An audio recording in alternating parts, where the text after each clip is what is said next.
There's no joy without pain. There's no sunshine without rain. You need up and down. This is how the world works. As a man, you must build yourself. And I agree that society puts huge pressure on men, and it's time for men to perform. As a man, you either perform or you don't. There's no safety net. The men who say, I can't feel like it, cannot compete with the men who do not say that. And it is player versus player. The man who goes to the gym every single day, regardless of how he feels, will always beat the man who goes to the gym when he feels like going to the gym. And it's player versus player. A good man controls himself. I have absolute self-control. Emotional control is absolutely and utterly important as a man. You need to understand as a man, there are certain principles under which you act regardless of how you feel. Bam. I can wake up in a terrible mood. Yes. I can wake up sad. I can ache. I can have a busy day, stressed, etc. I will complete the same tasks as if I woke up in a fantastic mood. I'll do the same things because how I feel has no bearing on the things I'm going to do with my day because I have duty to myself. There is no light without dark.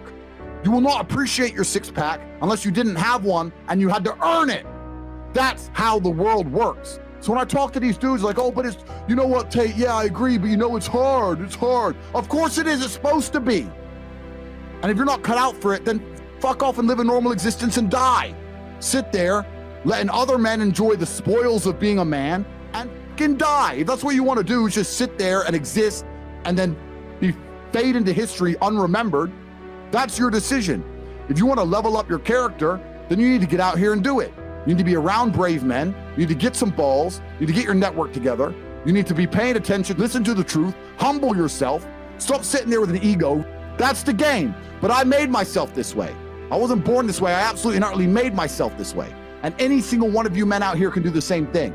I was always looking for, I wouldn't say happiness or contentment, but I was always looking to try and break out of the 9 to 5, just the normal monotony of day-to-day life. I think that men have a very unique life path, and it's very difficult to try and achieve status as a man. It's not easy to stand out from the crowd. And even what women expect of an important man, you need to be smart, charismatic, intelligent, strong, have a nice car, nice apartment, good network, good friends.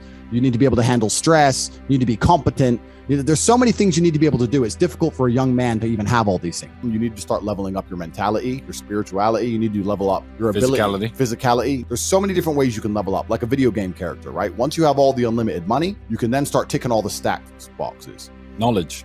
When guys say to me, okay, well, how do I make women respect me? Well, I say, well, how do you respect yourself? That's the first thing. No one's gonna respect you if you don't respect yourself.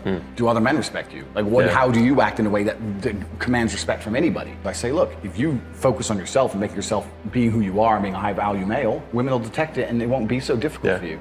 You have to respect yourself first. And how does a woman respect a man? When she sees that he respects himself and other men respect him. You need to understand that the world you live in as a man, in my personal view, has been very purposefully constructed. And it's been constructed in a way to destroy your masculine power. And the future of the world, especially in the West, is a further encroachment on your sovereign ability, your sovereign thoughts, your base instincts, the things that make you happy. Absolutely nobody is concerned with male happiness on any level. They don't want you to be happy. They want you to be miserable, a miserable slave in a tax bracket. And you have to understand this. And the only way you can combat against it is to take significant action. You have to take significant action. You have to use the internet. It's the tool they're using. The internet is the tool they're using to brainwash the masses. You need to combat it and use their own tool against them to seek out the kind of information, knowledge, and friends that you need to have around you. You are going to be the sum of the 5 people you spend the most time with. So that if everyone understands that, as an intelligent person, you're going to be extremely careful and you're going to curate heavily the 5 people you hang around with. So you need to be aware of what's happening around you, and you need to curate for yourself a social network of people who understand that and are doing their best to combat that. That is the most basic imperative of the masculine frame, which has been destroyed in real time. They are trying to convince you that you should act how you feel. You should show more of your feelings. If you feel this way, you should show it. If you want to cry, cry. Look, I have no problem with guys crying. What I'm saying is the reason they're trying to bring out emotionality in you is most of the time you don't feel like doing the things you're supposed to do. But the true masculine frame throughout history was doing the things they didn't want to do, but they knew they had to do because they had honor and duty. When you remove self-control from men, not only do you get emasculated weak men, but what you also get is very dangerous men. There are actually far less genuinely high value men than there are pretty girls. You can go to any club in any country in the world. I've been to 72 countries. You can go to any club in any country in the world and see pretty girls. If you're gonna find a young, in shape, smart, tall, intelligent, rich man, it's extremely difficult to find. And that man has options. He has more options than a beautiful girl. And I'll tell you something. There's always been a large proportion of men in the world who made the choice to stay where they are. And life for them wasn't that bad. But as we reach the future and as time goes on, you're gonna notice now that the people who don't chase having a masculine network, if they're not gonna be excellent upon themselves and they're not gonna be plugged into a serious circle of achievers, their life's gonna become terrible. You could just be a normal dude and your life really wasn't that bad. But now we live in a situation where you just can't just be a normal dude anymore. Being a normal dude is no longer an option. So as a man, you have to be doing something to try and improve your status. There's lots of different ways to do it, right? But if you're a man with truly no status in society, now it's hard. Yeah. It's really hard. So you have to understand that as a man, you got to gear your life in a certain way. One of the easiest ways to get status is who you know, right? A lot of it's networking, and if you know the right people, you can get some status at least off of them to some degree. Every single man on earth with enough work can become one. That's the counter side, right? So there is hope at the end of the tunnel, but you gotta get up and do it. You know what I truly think a high value man is? Okay, it's a few things, right? So there's the obvious evolutionary triggers. The easiest way to be a high value man is a man who's capable of violence. If we look at it from a biological trigger, it doesn't matter if he's got muscles or he's big or he's tall or whatever. Women understand from a biological perspective, they like a man who can fight. Yeah. It doesn't matter if your man had money, a Ferrari, everything, but if you knew for a fact, if any dude stepped to him, he'd get sparked, you wouldn't want it, right? So that's the first thing. We're suffering from cowardice. We talk about all the problems in the world. It's easy to talk about them all, but you can narrow them all down to the exact same thing. Cowardice, masculine cowardice, all of it. All of this is masculine cowardice. That's all it is. You're not going to be able to imitate being a G.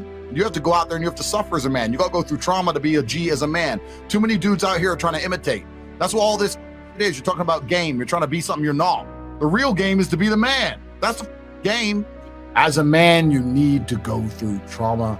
You need to go through difficult periods. You need to go through things which are extremely uncomfortable to become any kind of man of value. Every single woman on this panel, if you were to ask her to describe the kind of man she wants, she would describe a man who she thinks makes her feel safe, who is dominating, who is smart, who is charismatic, who is interesting, etc. You cannot be all of those things by accident. Any man who grows up with a very, very easy life, who never goes through anything, who's born with a silver spoon in his mouth is the exact kind of punk which these women don't want to touch, right?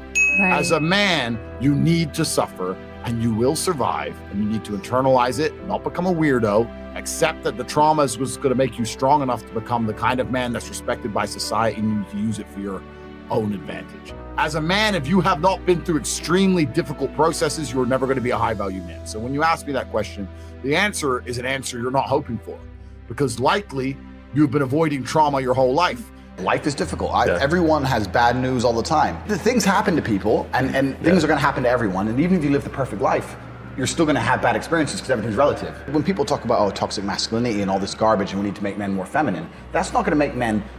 It's not going to make the world safer. Having a whole bunch of men who give in to their emotions instantly is going to create more monsters. The reality of masculinity is controlling your emotions. This is the reality of being a man. The tenets of masculinity since the dawn of time have been, I was afraid, but I did it anyway. This is the tenets of masculinity. Courage. That's what courage is. I was afraid to storm the beaches of Normandy, but I did it anyway. I was afraid to stay on the Titanic, but I did it anyway. This is the whole tenets of masculinity, and now they're saying, oh, if you're afraid, just act afraid, be a pussy. I'm at a point now where I'm working for, it's pointless. Money's just fruitless, I don't need it. But I can't not do it, I have to. I don't know why I am exactly the way I am.